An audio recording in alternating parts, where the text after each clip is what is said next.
Graça e paz, seja muito bem-vindo, seja muito bem-vinda. Você está no canal Ensino e Palestra. Meu nome é Alex Paulo e eu quero dar as boas-vindas para você que está aqui conosco. Você que já faz parte do nosso canal, você que já faz parte da nossa comunidade, você que já assiste os nossos vídeos, você que está chegando agora, então seja muito bem-vindo, seja muito bem-vinda, esteja conosco, acompanhe o nosso trabalho, assista o vídeo até o final. Deixe o seu like, deixe o seu comentário, isso é muito importante para o nosso crescimento. Nós estamos aqui tratando sobre a revista Lições Bíblicas, o guia de estudos da Casa Publicadora das Assembleias de Deus.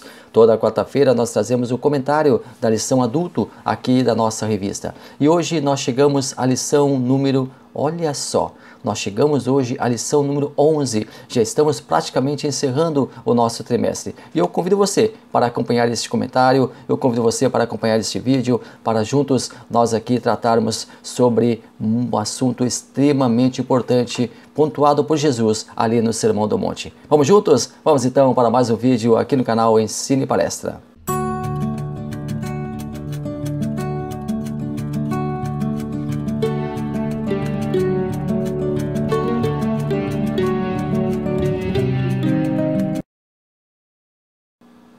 Lição número 11, sendo cautelosos nas opiniões.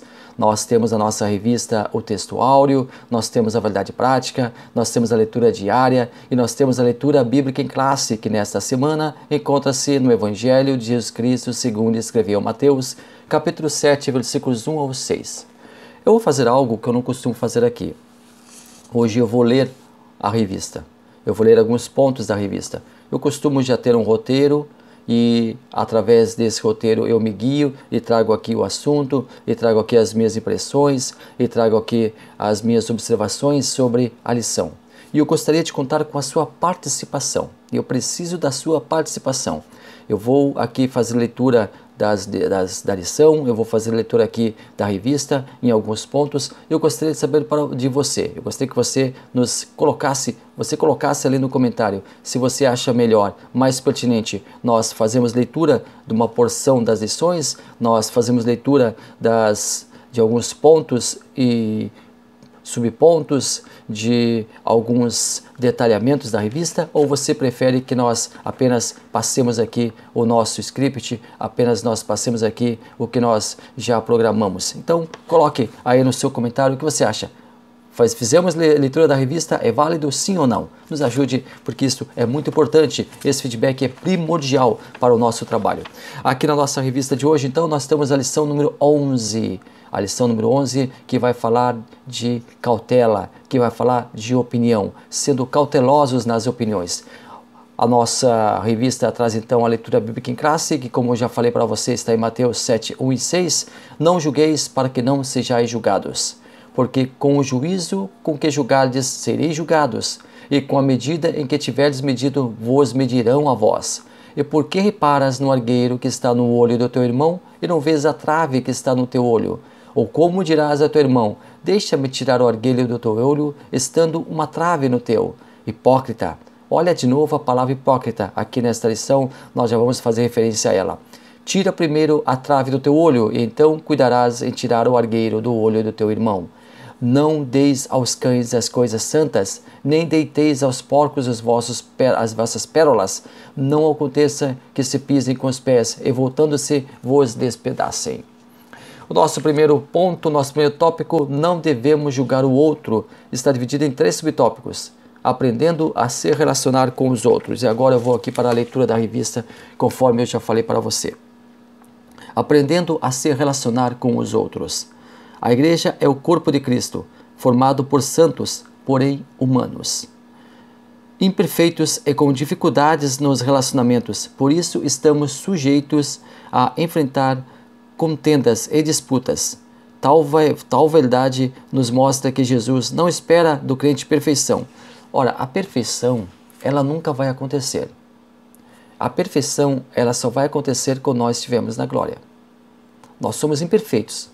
Nós, dia após dia, estamos procurando nos aperfeiçoar. E este aperfeiçoamento diz respeito às correções que nós fizemos dia após dia no nosso comportamento, até mesmo no nosso caráter. As correções que nós fizemos, os valores que nós temos conosco e a guarda desses valores. A perfeição diz respeito a um crescimento contínuo. Ele não vai parar. Pelo contrário, ele continua e vai até o final. E ainda quando chegarmos no final, nós não seremos perfeitos. Ainda quando chegarmos no final, ou quando nós tombarmos na sepultura, ou quando Cristo voltar e nos levar, se estivermos vivos por ocasião do arrebatamento, nós assim ainda não seremos perfeitos. Tanto é que o nosso corpo não poderá ir para a glória. Nós teremos que ter uma glorificação.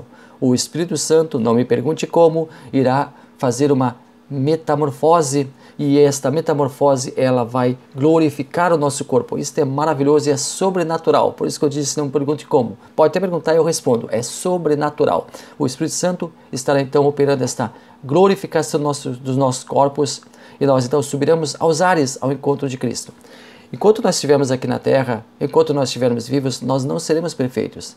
Pense na pessoa que guarde todas as leis, as regras, a convivência, uma pessoa de fino trato, uma pessoa que não se exaspera. Mesmo essa pessoa, com todos os seus talentos, com todas as suas virtudes, em algum momento da vida ela vai pecar, porque nós somos pecadores natos. Nós nascemos com a bagagem deixada por Adão e Eva, que é esse pecado original. Ele já faz parte da nossa vida. É claro que nós agora vamos aqui citar o professor Leandro Quadros, nós somos pecadores. Nós somos pecadores. Agora nós não podemos também viver toda a vida pecando. Nós somos pecadores, essa é a nossa situação, mas nós lutamos contra esse pecado. Nós somos pecadores, mas nós lutamos contra a nossa condição humana de pecar. Nós sabemos que nós, a qualquer momento, podemos errar, mas nós vamos fazer de tudo para não errar. Nós sabemos que a qualquer momento nós podemos cair, mas nós vamos fazer de tudo para não cair. Nós vamos fazer de tudo para continuarmos o melhor possível, para fazer o melhor possível, para dar o melhor de nós.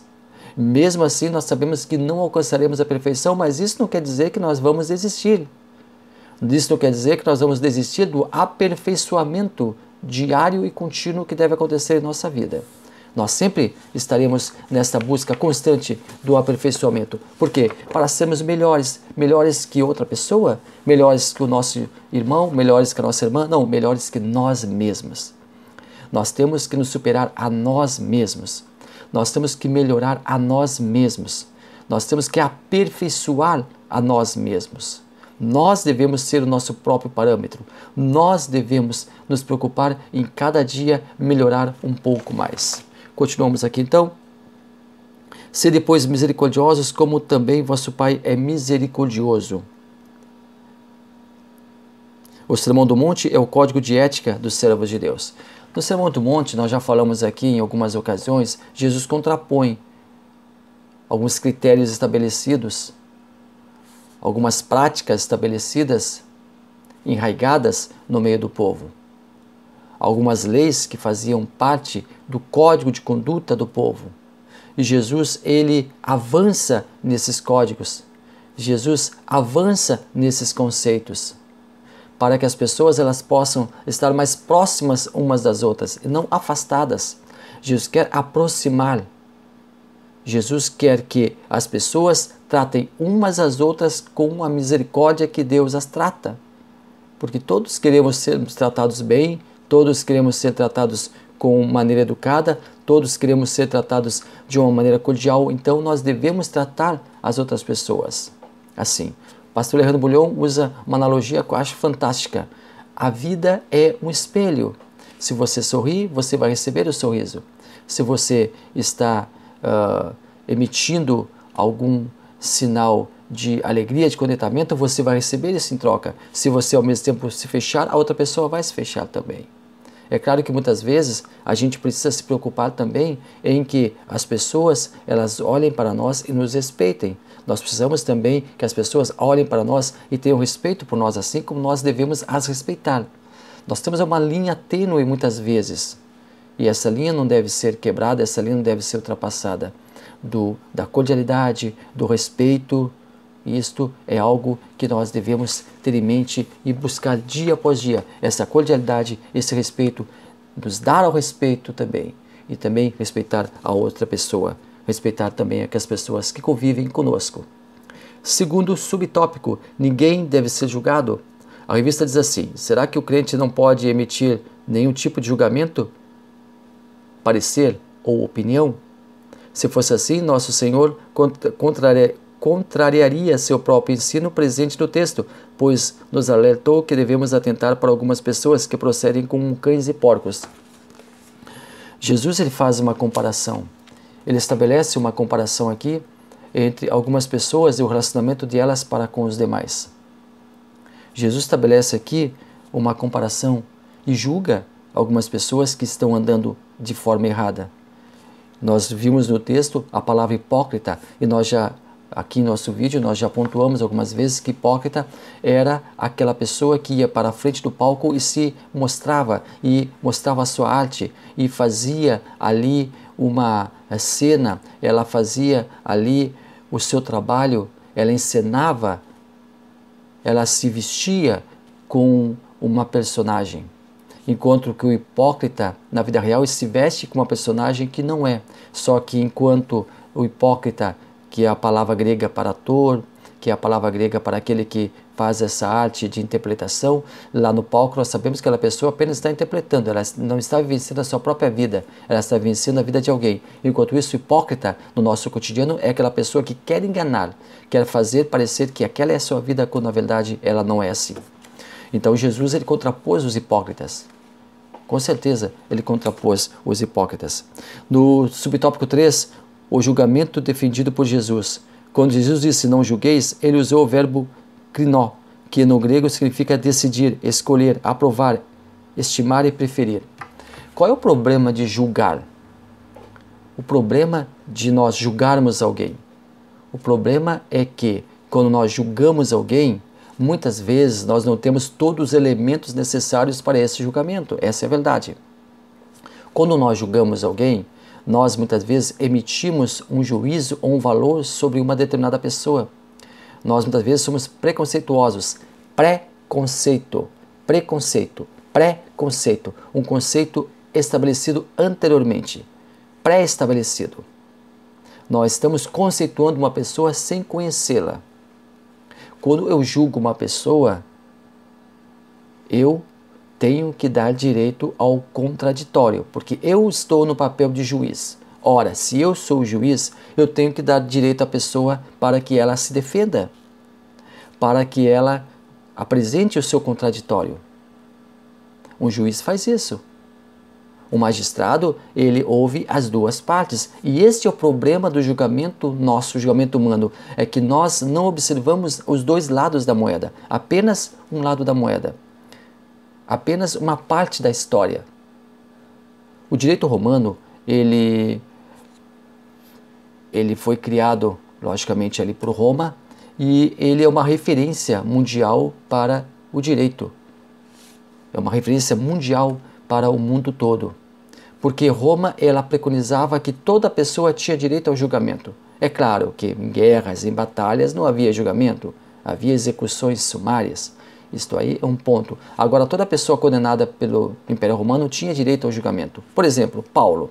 Paulo, ele fora considerado como incendiário de Roma. Por isso que ele recebeu a sua segunda prisão, e naquela prisão ele ficou ali quase que naquele calabouço, naquele lugar frio, naquele lugar úmido, naquele lugar gélido, naquele lugar ali insalubre, onde ele sabia que iria morrer. Ali a pessoa só saía para o martírio, só saía para a morte, a pessoa só saía dali para ser martirizada ou para ser executada, ou ainda leprosa.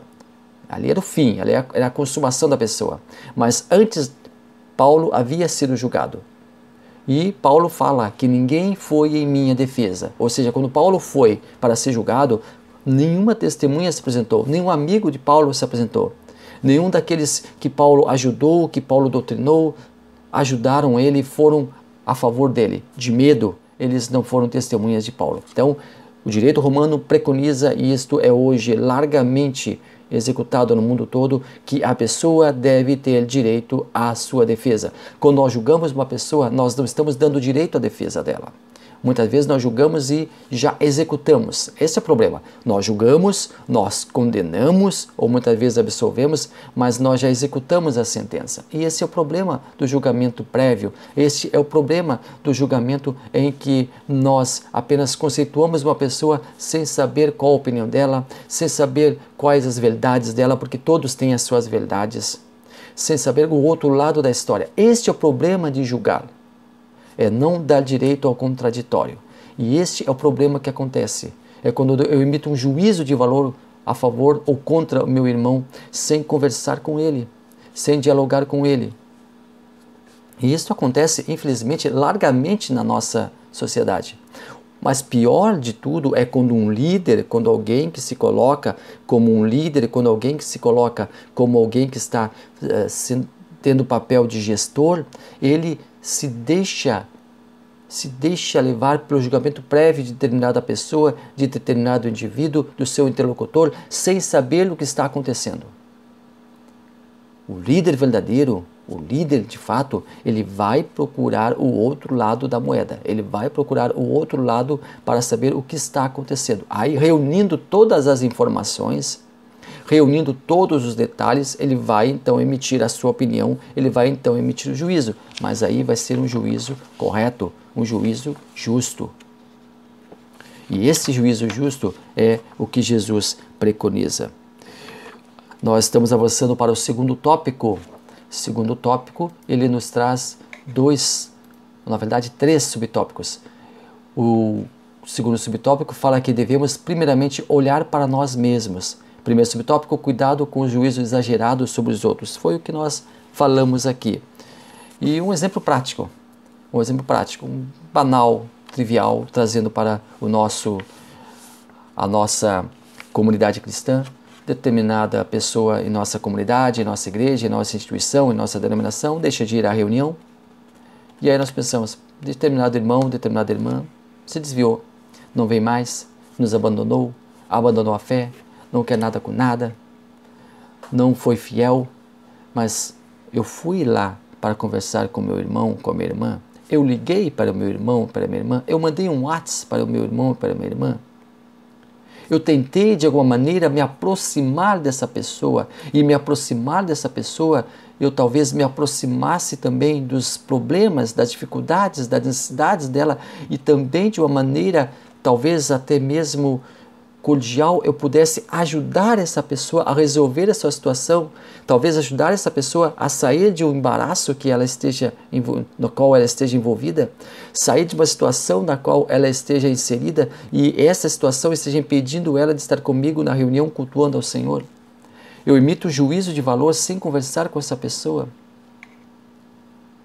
Então, o ideal é eu conversar com essa pessoa, eu ir lá argumentar com essa pessoa, permitir que ela pontue porquê da sua decisão de não ir mais, porquê da sua desistência momentânea de estar comigo na reunião e qual é o problema que eu posso ajudar ela, qual o problema que eu posso ajudar ela a solucionar. E se eu não conseguir sozinho, eu vou trazer o problema dela para a comunidade, para que nós juntos possamos abraçar aquela causa, abraçar aquela pessoa, sermos empáticos com aquela pessoa e assim daqui a pouquinho nós tiramos aquela pessoa de um problema e resgatamos ela para o nosso convívio. Mas eu não estou fazendo julgamento, eu estou fazendo aqui, estou advogando aquela causa. E julgando também, vamos lá, sou juiz nesse momento e estou dando a oportunidade da pessoa, estou oportunizando a pessoa para que ela tenha a sua voz ativa. Nós não podemos calar as pessoas, nós não podemos amordaçar as pessoas, nós temos que permitir que as pessoas falem, nós temos que permitir que as pessoas exponham, nós temos que permitir que as pessoas coloquem para fora aquilo que está perturbando elas. Este é o papel de um gestor. Gestor de pessoas, e olha, gestão de pessoas é muito complicado, mas precisa ser feito. Jesus ensinou isso. Jesus foi o maior gestor de pessoas. Ele pegou 12 pessoas comprometidas com problemas na sociedade, pessoas cheias de defeito, e ajudou elas a se moldarem. Quando Jesus escolheu os seus discípulos, ele não fez uma oração sobre eles, ou impôs as mãos sobre eles, ou fez qualquer outra coisa que os tornasse pessoas fabulosas, pessoas notáveis, pessoas extremamente inteligentes. Não. Ele continuou tratando as pessoas como pessoas, com seus problemas, com as suas mazelas, com as suas dificuldades, e pouco a pouco foi ajudando elas a se moldarem. E nós também podemos ajudar outras pessoas a se moldarem, mas sempre pela palavra de Deus. A inconsistência dos que possuem espírito de crítica é o ponto 2. Sabe aquela pessoa que só critica? Sabe aquela pessoa que só coloca defeito em tudo e em todos? Sabe aquela pessoa que nada está bom para ela? Que todos estão errados? Que ninguém sabe nada, que ela sabe tudo? Aquela pessoa que não consegue, simplesmente ela não consegue ver o bem nas pessoas. Ela não consegue ver os frutos das pessoas, ela não reconhece os frutos, ela não reconhece as ações das pessoas, até mesmo em favor dela, até mesmo ajudando ela, aquela pessoa não consegue enxergar o amor, não consegue enxergar a cordialidade, não consegue enxergar a empatia, não consegue enxergar o carinho que a outra pessoa está proporcionando para ela, porque ela está fechada.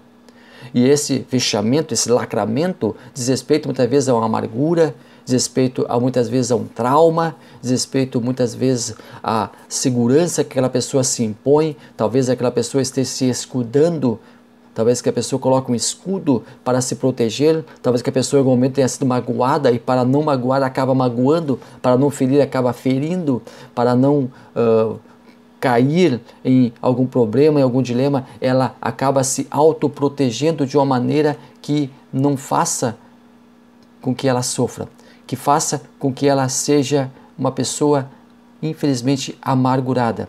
E esta amargura, ela tem cura. Tem cura no momento em que nós pensamos antes de falar. Pessoas que possuem espírito de crítica muitas vezes não pensam antes de falar, já falam, já dizem e dizem assim: eu já falei, eu falo mesmo, pronto, falei. É um slogan que estão usando aí, pronto, falei. Só que pronto, falei, pronto, pode ouvir também, porque um outro ditado diz: quem fala o que quer também pode ouvir o que não quer. Então, muito cuidado com nós emitirmos as nossas opiniões. Muito cuidado com nós emitirmos aquilo que nós pensamos. Nós não devemos falar tudo o que pensamos, porque se nós falássemos tudo o que pensamos, nós não poderíamos viver em comunidade. Se nós falássemos tudo o que pensamos, nós simplesmente não poderíamos viver em sociedade. Então nós temos que medir a palavra, medir as frases, medir o ímpeto com que falamos, medir o tom de voz com que falamos, para que muitas vezes nós não sejamos mal entendidos. O que fazer para não julgarmos precipitadamente os outros? O que a revista diz a respeito desse assunto? Primeiro, é preciso ter consciência de que temos falhas e imperfeições, embora não tenhamos mais prazer no erro. Voltando à pessoa que é crítica, ela sabe que ela tem falhas, ela sabe que ela tem problemas, ela sabe que tem defeitos, ela sabe que pode melhorar, só que ela não quer melhorar. Ela quer que os outros melhorem. Ela quer que os outros se aperfeiçoem. Ela quer que os outros sejam melhores. Mas ela parou no tempo, ela estagnou. Ela parou ali. Ela parou na encruzilhada, ela parou no caminho, ela parou na esquina. Mas quer que os outros continuem se aperfeiçoando. E com a crítica dela, ela está se maquiando. Ela está maquiando o próprio erro, ela está maquiando o próprio problema, ela está maquiando o próprio trauma. E se ela não trazer para fora esses problemas, trazer para fora essa angústia, eleger alguém para ajudá-la, essa pessoa vai ser amargurada sempre. Só que isso não deve fazer parte do mundo cristão. Nós cristãos, nós que temos a mente de Cristo, nós que temos Cristo como nosso referencial, não devemos ter amargura, não devemos ter, infelizmente muitos têm, arrogância e tantos outros sentimentos ruins que nos impedem de conviver com as pessoas de uma maneira mais solidária. Ponto 3. E se fôssemos julgados pela severidade de Deus? Misericórdia. Já adianto aí, misericórdia. Primeiro subtópico, Deus é severo? E aí, Deus é severo? O apóstolo Paulo diz que devemos considerar a bondade e a severidade do Senhor. A bondade de Deus é relevada por intermédio da salvação em Jesus Cristo. Muitos dizem assim, Deus é amor, mas Deus também é justiça. Só que assim, Deus não é amor em determinado intervalo e não é justiça em outro. Deus é 100% amor e 100% justiça. Deus é amor, mas Deus julga com equidade. Deus é amor, mas Deus julga. Muitas pessoas tomam Deus, e aqui desculpa a maneira com que eu vou falar, muito coloquial, muitos tiram Deus para bobo. Não, Deus deixa eu fazer, eu faço isso, e Deus está vendo, Deus é bondoso, Deus é amigo, Deus jamais vai fazer coisa ruim, Deus jamais, a maldade, a ruindade, a coisa ruim, a coisa má, não procede de Deus. Deus não é mau, mas muitas vezes Deus tem que lançar mão de um remédio amargo para ajudar uma pessoa. Muitas vezes uma pessoa ela vai ao médico e não quer tomar o remédio que é receitado. Não quer tomar o remédio que o médico lhe impôs, por ser aquele remédio amargo. Deus muitas vezes tem que lançar mão de um remédio amargo para que a pessoa ela seja curada de determinado problema. E aí muitos confundem isso com maldade, muitos confundem isso com severidade, muitos confundem isso com Deus estar execrando a pessoa. Não, Deus não execra ninguém. Deus, Ele quer o amor, e Ele é o amor, Deus é o próprio amor, e Ele quer esse amor espalhado pelos seus filhos, e que seus filhos espalhem esse amor, sejam portadores desse amor, sejam multiplicadores desse amor. Mas se Deus tiver que agir com severidade, Ele vai agir pelo nosso bem, para o nosso bem. Eu deixo um exemplo para você aqui. Uma criança que ela está brincando próximo ao abismo. O pai vai lá e vai dizer, filho, não vai aí, você vai cair. E por vezes o pai repete aquela mesma frase e o filho cada vez mais próximo do abismo. Ora, o pai vai pegar, se precisar agir com energia para aquele filho e tirar ele de junto do abismo, ele vai fazê-lo. Ele vai fazê-lo. Porque ele vai estar tratando o filho com amor. E muitas vezes esse amor é expressado de uma maneira energética. Muitas vezes esse amor é expressado de uma maneira um pouco mais carregada, um pouco mais densa, mas vai proteger o filho.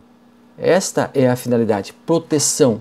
Por isso que muitas vezes Deus age com severidade. Ele precisa fazer isso, porque nós somos crianças que gostamos muito de brincar próximos ao abismo. Infelizmente, e nós não podemos ficar ali. E Deus tira nós dali. Deus chama nós, mas precisar agir com uma energia, Ele vai fazê-lo. Como Deus nos julga? Ora, como Deus nos julga, Ele julga com extremamente, com bastante, com muita, com absoluta equidade. O Todo-Poderoso não é um ser que está lá no céu desejando agir brutalmente, que descarrega a sua ira. Muitos acham que Deus, Ele está no céu com uma vara muito pesada, muito firme, para que quando alguém erra, Ele vai lá e dê a varada. Antigamente, eu não vivenciei essa parte da história da educação, mas existiam as chamadas palmatórias, onde os professores eles batiam com um pedaço de madeira na palma da criança para chamar a atenção, para exemplar ela. Outras vezes a criança era colocada até mesmo de joelhos, muitas vezes em algum milho ali, para que ela ali pensasse no que havia feito, pensasse no erro que havia cometido. Isto hoje é absolutamente inimaginável e não deve voltar a acontecer. Não deve voltar a acontecer, porque isto aí não é salutar, isto aí não é pedagógico. Mas às vezes as pessoas acham que Deus julga assim. Às vezes as pessoas acham que Deus tem uma palmatória nas mãos, que Deus tem um porrete nas mãos. Não. Mas Deus tem muito amor no coração dele. O problema é que as pessoas, de novo, elas acham que Deus é um ser que está passivo. Façam elas o que fizerem, Deus vai dizer amém para tudo. Façam elas o que fizerem, Deus vai concordar com tudo. Façam elas o que fizerem, Deus vai passar a mão. Não. Deus é Deus. E não é Ele que se molda ao nosso caráter. É nós que devemos aproximar o nosso caráter do caráter de Deus. É nós que devemos nos moldar para que Deus Ele possa nos reconhecer como pessoas dignas, como pessoas decentes e como pessoas aprovadas. O exemplo da justiça de Deus na vida de Davi. Davi era o homem segundo o coração de Deus. Mas quando Davi pecou, Deus castigou ele.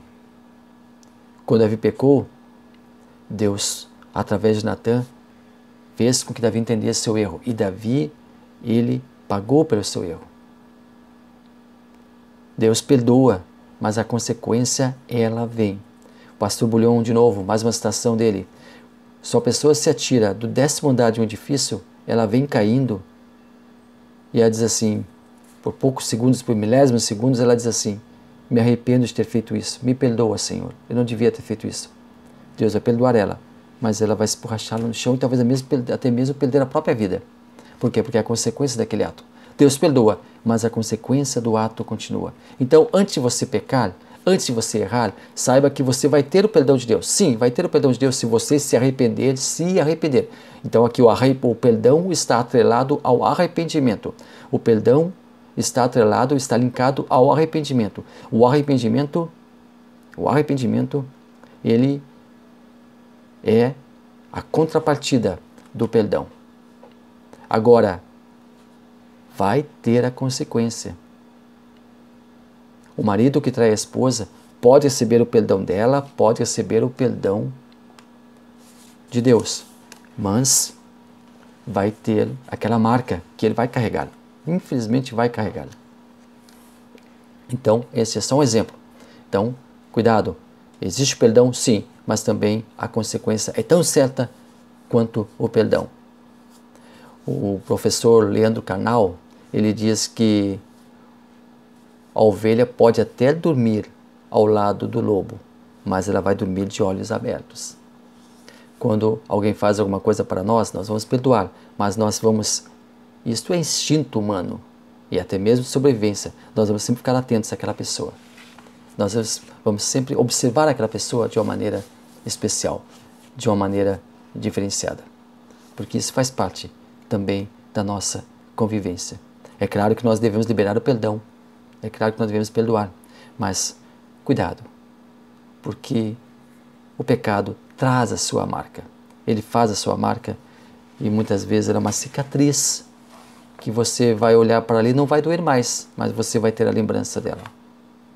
Nós estudamos assim a nossa lição número 11. Muito obrigado a você que esteve até aqui conosco. Muito obrigado pela sua companhia. Foi uma grande honra estar na sua presença, estar aqui com você. Você estar conosco no canal é maravilhoso, é bom demais, é magnífico.